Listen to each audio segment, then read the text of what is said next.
ধন্যবাদ চমৎকার সাড়ে মসজিদে পেশ করা হল। প্রিয় উপস্থিতি, আপনারা বিশ্ব জাতীয় মন্দিরে অবস্থান করছেন। আপনারা জানেন এখানে আমরা এসেছি আল্লাহ তাআলাকে পাওয়ার জন্য। খোদা প্রাপ্তির প্ল্যাটফর্ম বিশ্ব জাতীয় মন্দির। অতএব সাধনা তীর্থস্থল, কম খাওয়া, কম ঘুমানো, কম কথা বলা, এটি শিক্ষা দিয়েছেন বিশ্বরী বাবা পরিস্থিতি সাধনার মূল কেন হয়েছে আদব, বুদ্ধি, মহব্বত, সাধনা।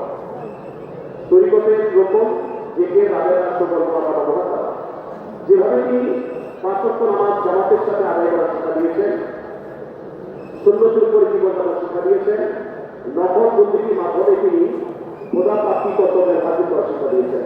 তারই প্রতিফলন বিশ্ব জাতীয় মধ্যে।